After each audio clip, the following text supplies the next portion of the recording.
Hello friends, तो मैं आ चुका अपने बोर्ड पे और आपको दिखा रहा हूँ कक्षा 10 अर्धवार्षिक परीक्षा गणित के मॉडल पेपर का पेपर। और ये पेपर मैं आपको बता दूं कि मैंने एक स्कूल से मांगा है, जिस कारण इस पेपर में अभी कुछ अधूरी चीज़ें बच गई हैं। मतलब कि अभी इस पेपर को कंप्लीट नहीं किया गया। मतलब कि मैंने आपको पहले बता चुका था कि आपके एग्जाम में 20 नंबर के बहुविकल्पी प्रश्न पूछे जाएंगे, लेकिन ये पेपर मैंने जो जहाँ से लिया है उस स्कूल के एक लड़के ने बताया कि वहाँ के जो टीचर हैं उस पेपर को अपडेट नहीं किया है, जिसके कारण अभी इसमें पुराने टाइप्स के ही क्वेश्चन पूछे जाते हैं। मतलब कि 5 ही बहुविकल्प प्रश्न पूछे गए हैं। वैसे तो ये पेपर 2023 का ही है, क्योंकि एक मेरे गांव के लड़के ने इस पेपर को मुझे प्रोवाइड किया है।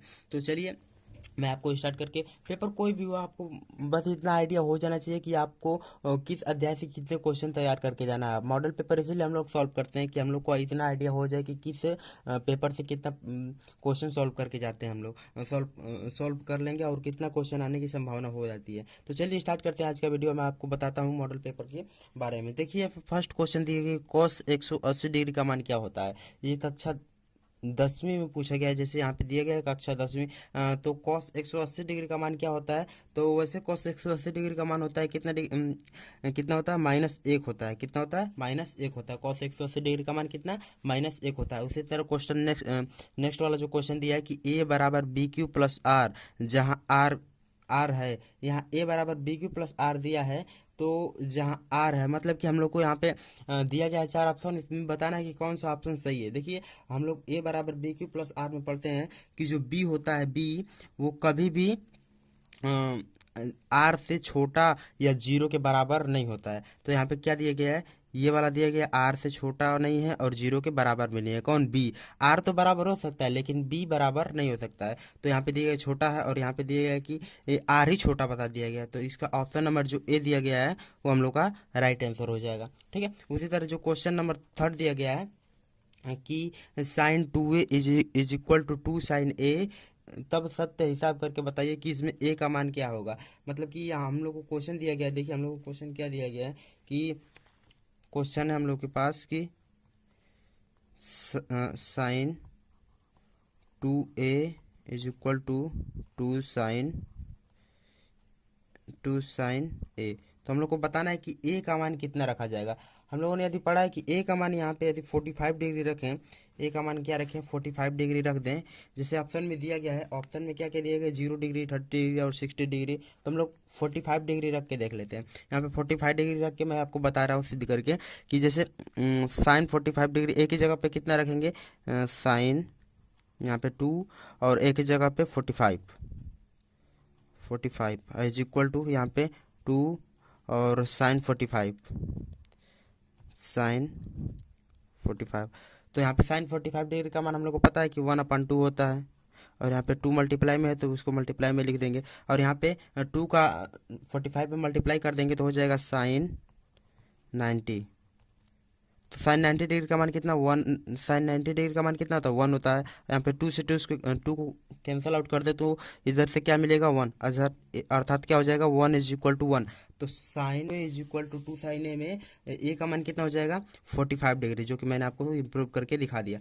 और यहाँ पे दिया गया है फोर्थ वाला जो क्वेश्चन क्या दिया गया है कि हम लोग को बताना है कि A upon B, A1/B2 is does not equal to, यहाँ पे दिया गया does not is equal to B1 क्या दिया गया, A2। जैसे इसमें से कौन सी स्थिति सहयोग बनाती है। जैसे हम लोगों ने तीन चीज़ पढ़ा है। जैसे कि यदि A1/A2 does not is equal to B1/B2 रहता है तो हम लोग उसे क्या बोलते हैं, असंगत बोलते हैं, असंगत रेखा, असंगत ही बोलते हैं। और उसी तरह नेक्स्ट दिया गया है कि A1/A2 बराबर B1/B2 it does not is equal to C1/C2 को, इसे हम लोग बोलते हैं संगत बोलते हैं। और थर्ड वाला जो स्टेप होता है वो क्या होता है कि A1/A2 is equal to B1/B2 is equal to C1/C2, इसको भी क्या बोलते हैं, संगत बोलते हैं। लेकिन यहाँ पे क्या दिया गया है, हम लोग को दिया गया है कि बराबर नहीं है।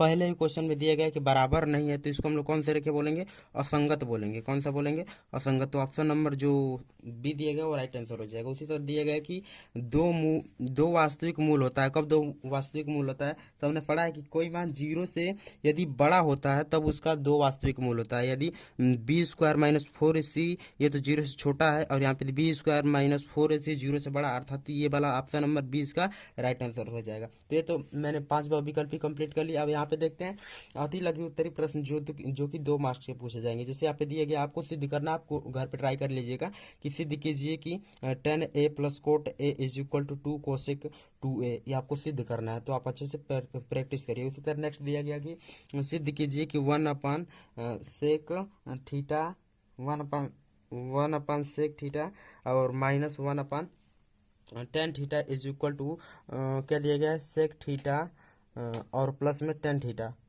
और उसी तरह नेक्स्ट क्वेश्चन दिया है कि यूक्लिड विभाजन प्रमेयिका का प्रयोग करके दर्शाइए कि किसी धनात्मक पूर्णांक का वर्ग किसी m के लिए 3m या 3m+1 के रूप का होता है। तो आपको ये क्या करना है, अध्याय एक ही में से दिया गया, इसको सिद्ध करना है। उसी तरह क्वेश्चन नंबर 5 दिया गया है कि सिद्ध कीजिए कि कर्णी में 5 क्या है, एक अपरिमेय संख्या है। तो एक वीडियो में मैं बता के इम्प्रूव भी कर चुका हूँ। यदि आपको ये वीडियो नहीं है तो मैं उसको कल या परसों अपलोड कर दूंगा, उससे अच्छे से देख लीजिएगा। उसी तरह नेक्स्ट क्वेश्चन दिया है कि HCF, इस संख्या के HCF 9 दिया गया है, तो इसका एलसीएम ज्ञात करना है। देखिए, हम लोगों ने एक रूल पढ़ा है। रूल क्या पढ़ा है कि जब दो संख्या हो तो दो संख्या में से एलसीएम और HCF ज्ञात करना है। तो हम लोग रूल पढ़ा है कि एलसीएम इंटू HCF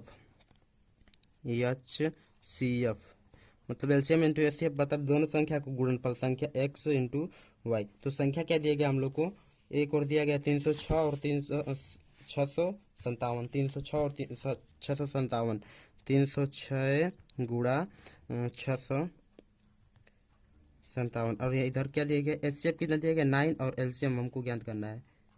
तो देखिए 9 यहाँ पे गुणा में इसको भेज देंगे, 9 से इसको काट देंगे तो कितना हो जाएगा 34 इंटू यहाँ पे 657। तो एलसीएम बराबर क्या हो जाएगा, एलसीएम बराबर हमारे पास हो जाएगा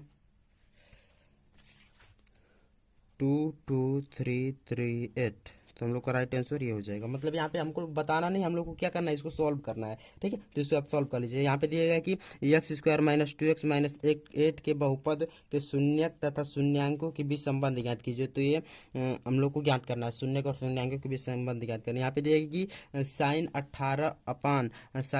18 बटा कोसेक 72 डिग्री तथा 10 26 डिग्री अपान कोस दिया गया। यहाँ पे कोस 64 के मान को बताइए। यहाँ हमको मान बताना है। यहाँ पे समांतर श्रेणी के 2 7 12 इसी तरह 10 पदों का योग ज्ञात करना। तो n बराबर हम लोग को 10 दिया है, a बराबर इतना दिया और d बराबर हम लोग 7 में से 2 घटा लेंगे तो 5 मिल ही जाएगा। तो हम लोग को क्या करना है, रूल पे ज्ञात कर लेना है। रूल तो आपको याद ही होगा, समांतर श्रेणी मैंने आपको पढ़ा दिया है। समांतर श्रेणी के वीडियो का लिंक वीडियो के डिस्क्रिप्शन में लिंक है, उस वीडियो को देख सकते हैं। यहाँ पे दिए गए हम लोग को 10वां वाला क्वेश्चन कि y का मान ज्ञात कीजिए जिसके लिए p 2, -3 और यहाँ पे q जो है 10, y के बीच की दूरी क्या है, 10 मात्रक है। क्या है, 10 मात्रक है। तो इसको भी आपको सिद्ध करना है, लगाना है यहाँ पे। और यहाँ पे दिया गया दूसरा वाला क्वेश्चन कि 3 पे स्क्वायर -12x प्लस m के ई मूल बराबर है तो m का मान ज्ञात कीजिए। तो m का मान द्विघात समीकरण से लिया गया। और यहाँ पे 4 नंबर के आपके प्रश्न पूछे जाएंगे। 4 नंबर के प्रश्न में हम लोग को पहला वाला प्रश्न दिया गया कि 3x3 या x2 या 2x + 5 की 1 + 2x + 2x से भाग दीजिए। मतलब कि जो x इधर किया इसको हम लोग को इधर करना है। प्रिंटिंग में थोड़ा गलत हो गया, जो x इधर है उसको हम लोग को इधर कर लेना है। और यहाँ पे जांच कीजिए, यहाँ पे हम लोग को सत्यता की जांच करना है। ये जो हम लोग हल करेंगे उसकी सत्यता की जांच भी कर लेना है। यहाँ पे दिएगा 13 वाला जो क्वेश्चन दिया गया, ये क्या दिया है कि 2 संख्याओं का अंतर 26 तथा एक संख्या दूसरी संख्या के 3 गुनी है तो संख्या ज्ञात कीजिए। हम लोग को 2 संख्या दिया गया, उनका अंतर कितना है, 26 दिया गया है और एक संख्या दूसरी संख्या